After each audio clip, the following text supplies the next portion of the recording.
Donald Trump threatens to cut off financial aid to the Palestinian Authority and Pakistan, but Palestinian officials and Islamabad have strongly pushed back against the US president. So what's behind Trump's threats? This is Inside Story.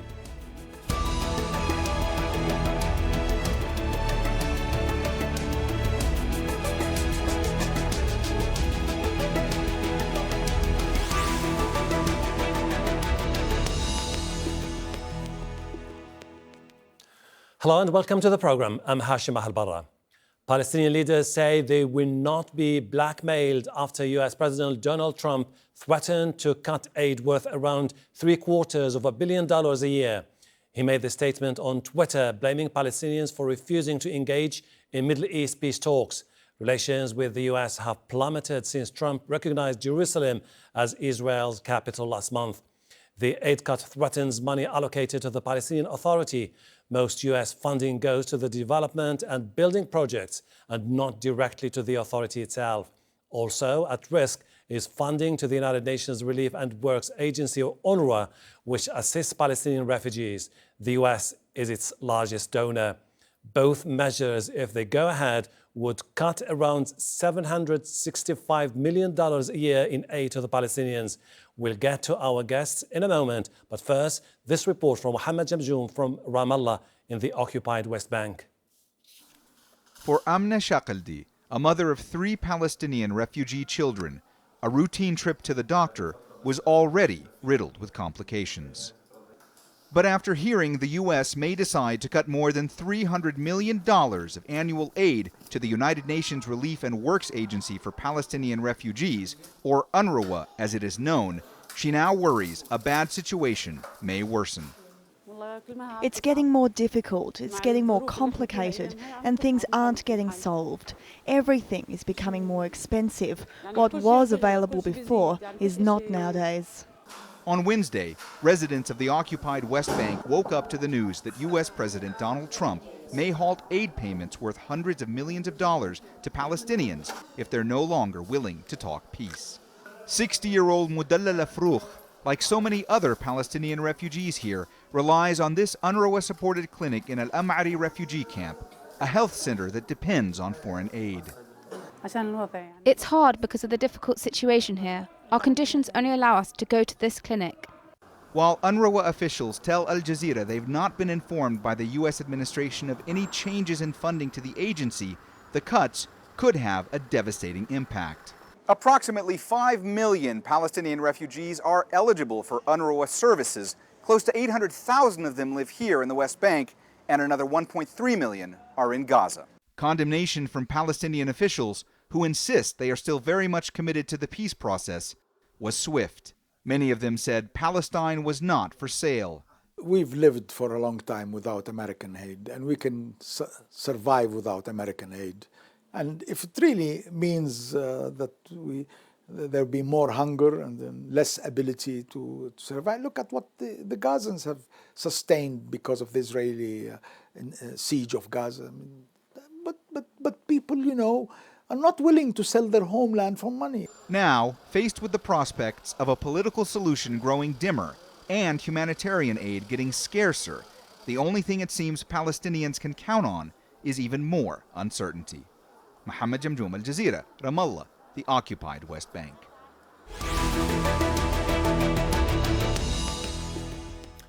Now, it's not just the Palestinians Donald Trump is threatening. He's also taking aim at Pakistan. Trump has vowed to cut financial assistance to the Pakistani government, which he accuses of giving nothing but lies and deceit in return for billions of US dollars in aid.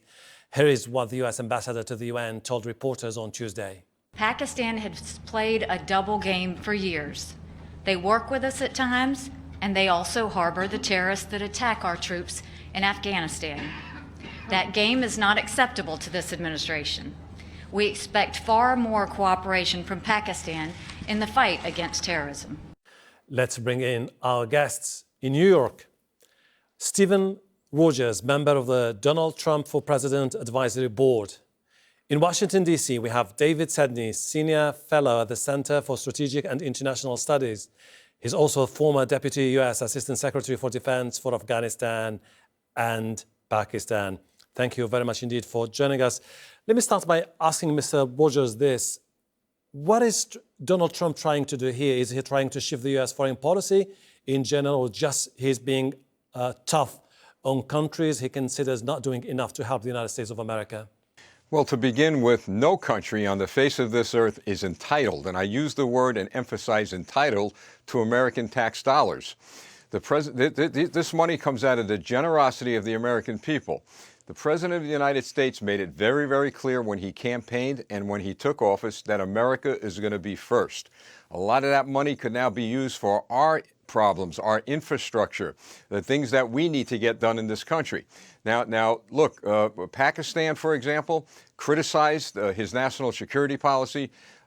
It seems to me that as long as the money is flowing, things are fine. But now that the money's stopping, the world is waking up a little. So what they're going to have to do is think twice before they criticize this country. Yeah, but how much money are we talking? The president made it very clear. How much money are we talking about here? You give us the impression that we're talking about something that could substantially change the livelihood of millions of people.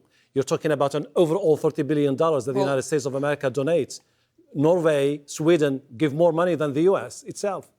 Well, look, we're not responsible for the entire world. The president is responsible to the American people. So maybe the world leaders are going to have to step up and contribute more. Where did this idea come from that the other countries are entitled to our tax dollars? That's where the problem lies. So look, I don't think the president is going to do damage to young children, to others that you talked about in your clip earlier. He wants world peace. He wants to sit with leaders and have a lot of cooperation around the world, but they have to do their part also.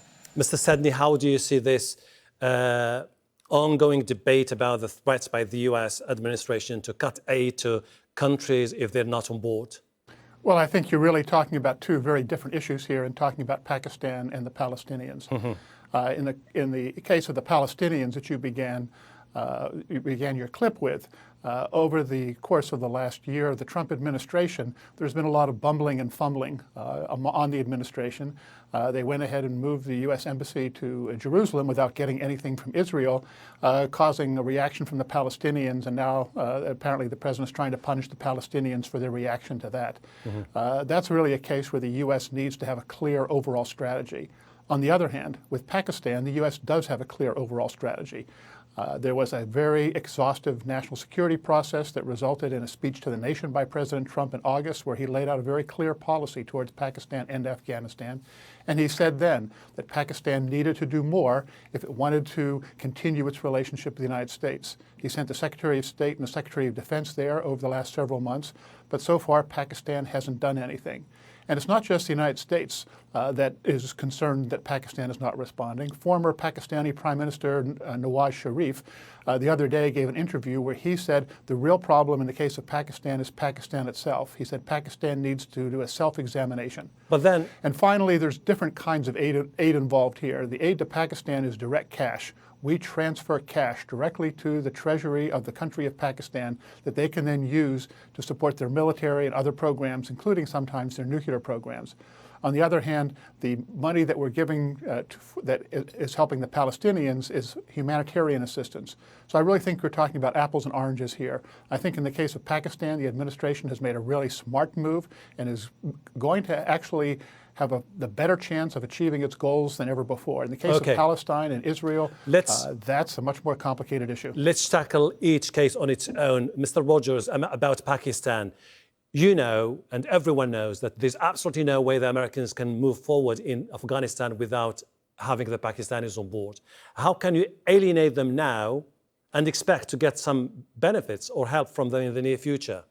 Well, keep a couple of things in mind. We are not alienating them. They are alienating themselves through their actions, number one. Number two, in July of 2016, even a few years ago, even the Obama administration was addressing the problem of the Taliban finding safe haven in Pakistan.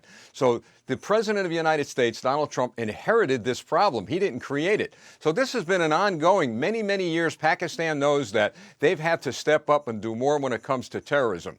So until they're ready to come to the table and develop and share with us a strong strategy to rid of the Taliban in their country, what do you expect the United States to do? And by the way, the guest that just spoke, he's spot on. Those are direct cash payments. How do we know that all of that cash is going to where it should be going? There may be some doubts in a lot of people's minds about that. So I'll tell you what, I believe that through the president's actions, as your guest just said, we're going to see the American resolve and the Pakistani resolve strengthened, and together they will work down the road. Well, but right now, Pakistan has to step up and do more. Okay. Mr. Sadni, you've acted before as Deputy U.S. Assistant Secretary for Defense for Afghanistan and Pakistan. You know that the American administration in the past, in the 60s, in the 70s, in 2001 after the 9/11 attacks, have went back to Pakistan to build strong alliance with the aim of achieving some strategic goals in the region.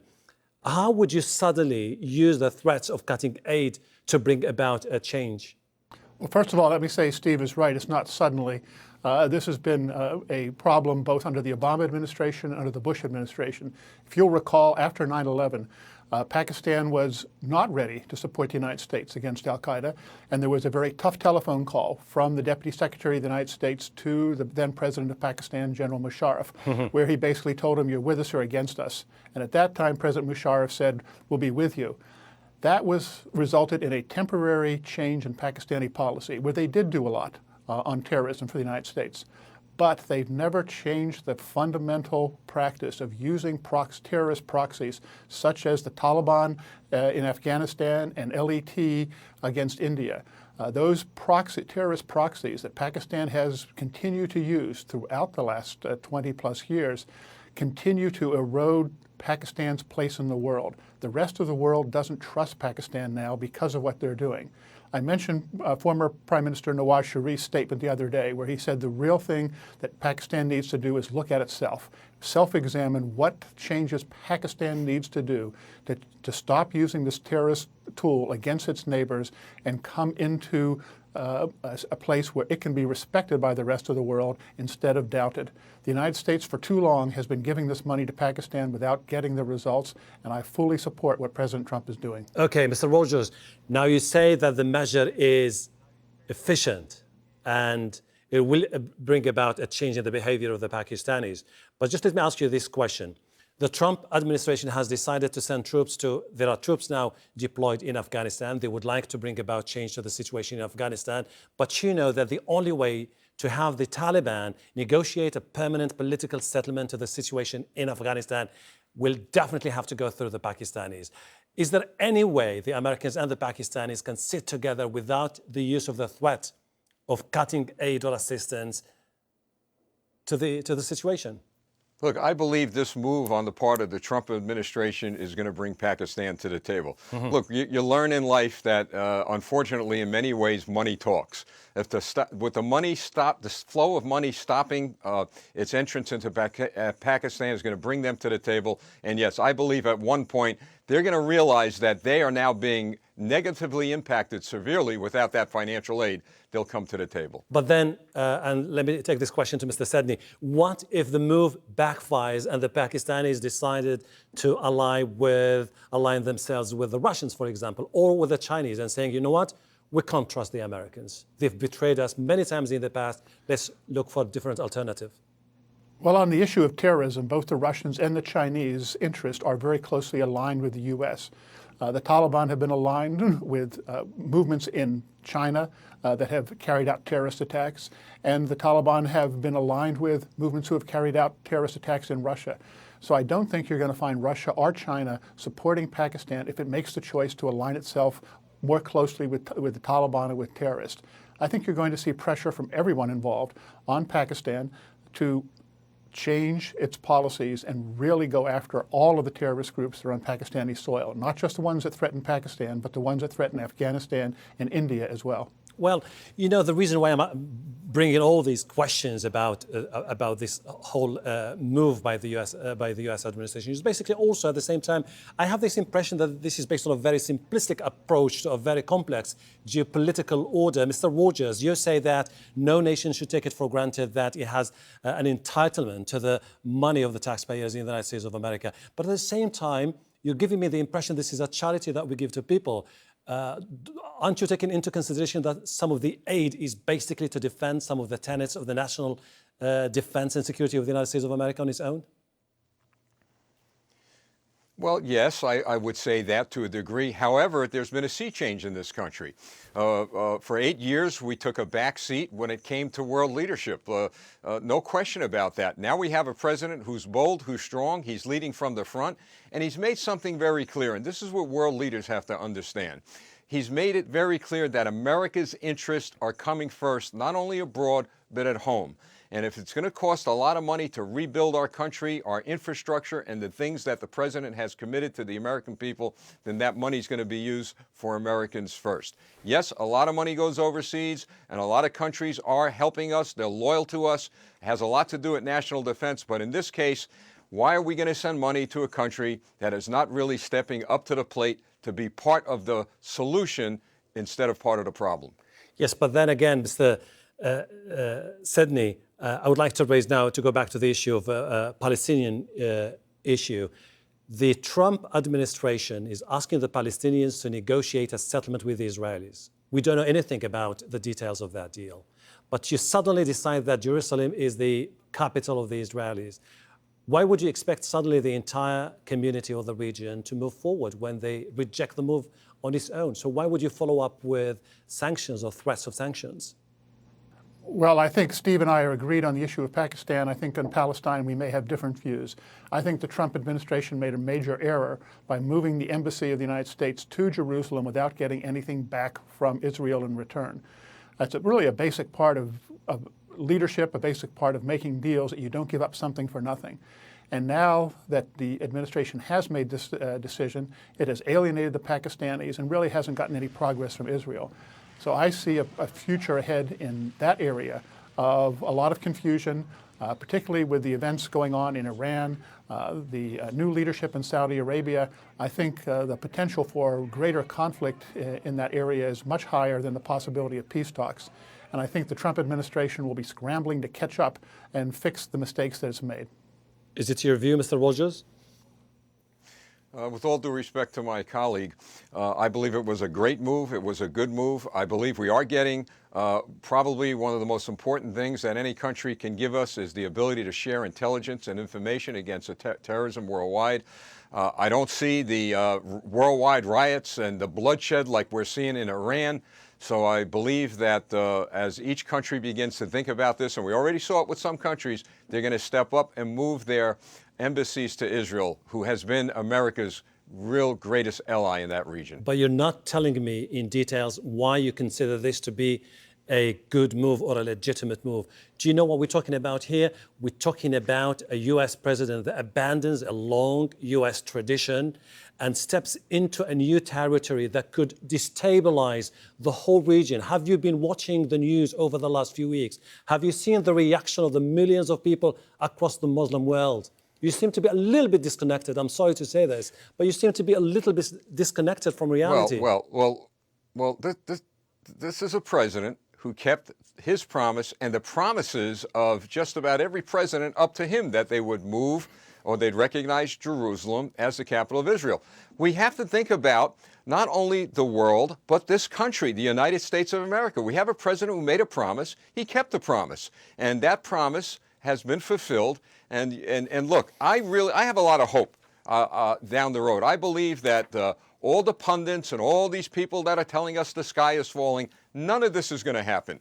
People with cool heads are going to step up and say, all right, what's done is done. Now let's sit down and talk. There's too much, I guess there's too much speculation on the part of people who are not really involved in these complex issues. So if everyone settles down and thinks about working together, I believe that's where this president is headed. Remember, he's the great negotiator. He knows what he's doing, and what he's doing, I think, is going to benefit not only the United States, but the world. Yes, but Mr.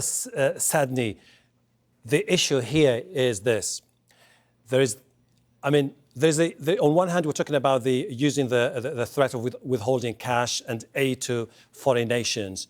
But at the same time, we get this impression that if you're not on board, if you're not on our way, then there's absolutely no way we can help you. And you know that in politics, this is absolutely a very simplistic approach. Where are the interests of the different nations? Speaking of the Palestinians, how can you convince the Palestinians, Abbas himself, tomorrow that in exchange for cash, abandon the idea of East Jerusalem as part of as the capital of the Palestinian? Who is going to accept this narrative or rationale?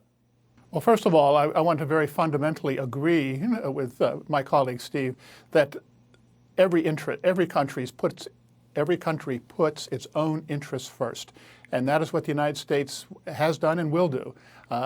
The problem is that sometimes our tactics have not been aligned with our overall goals. And unfortunately, and this is where I disagree with Steve, I don't think the move of the embassy to Jerusalem was right. I think the timing was wrong. The kind of intelligence and other cooperation we had already with Israel, we were going to continue to get. When you do something new, you should get something new. And that's where I think President Trump made the error in moving the embassy to Jerusalem when he did. It should have been in the context of getting something bigger from the Israelis. Mm-hmm. Now that he's done that, he's scrambling to find a way to get the peace talks that were moving forward. I agree with Steve that there was the prospect of those. Those peace talks have now been held up, and I think given the overall situation in the Middle East, it's going to be a long time before we see any real progress on that, and that's too bad. Mm-hmm. Mr. Rogers, what if the Pakistanis and the Palestinians decide, you know what, we're sorry, we cannot move forward. You have your own interests. We also have to respect the fact that we have to pursue our own national goals. It's understandable, and I don't think that's going to happen. I believe that all of these moves that this administration is taking is going to bring everyone to the table. Look, the Palestinians want peace, the Israelis want peace, everyone on earth wants peace. We all know this one fundamental common denominator. In order to get there, we have to sit down and talk. And I believe President Trump is taking very bold moves and strategic moves to finally get people to truly talk. Because now, without aid going there, they know they need our aid. Look, they know they need it, despite what they say that they could live without it. We're going to sit down, we're going to have discussions, and I really have a lot of hope that this is our opportunity, when I say our opportunity, of the world to move forward. You know, Mr. Rogers, I'm just sorry to interrupt you here. You know what's my problem with the whole idea of they need our money? You're spending 1% of your budget. Norway, Sweden spends more. They are more generous than the Americans. And many countries are more generous than the Americans when it comes to foreign aid. So why would you suddenly believe that $30 billion of the total foreign aid that you spend worldwide is going to bring nations to say, yes, sir? It's not their money. That's what I'm trying to tell you. They're not entitled to this. No, because the reason why I'm asking you this question, you're giving me the impression that suddenly because you're cutting aid, people would say, sorry, we made a mistake, give us the money, therefore we will answer your concerns. It doesn't seem to be the case.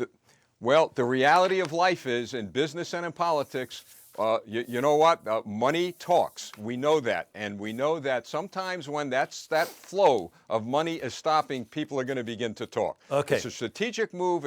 I think it's a good, bold move. I got your point. We're going to see peace down the road. And this is going to be my last question for Mr. Sedney. Mr. Sedney, foreign aid has been a key component for the U.S. foreign policy for the last 6 decades.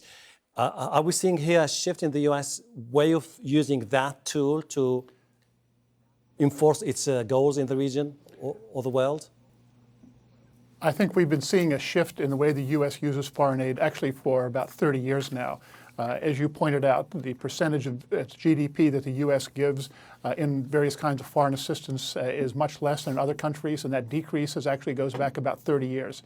It's a product of the kind of forces that I think Steve is describing in the U.S. itself.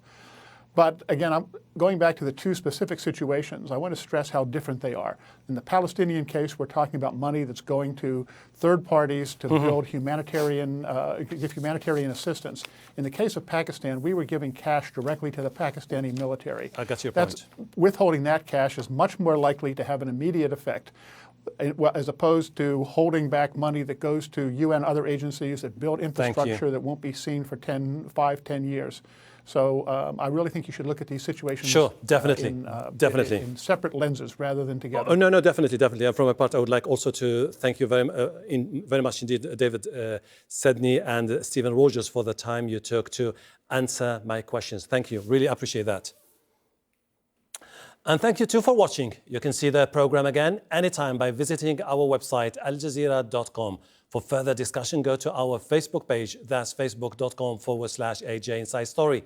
You can also join the conversation on Twitter. Our handle is @AJ Inside Story. From me, Hashim Al-Barra, and the whole team here. Bye for now.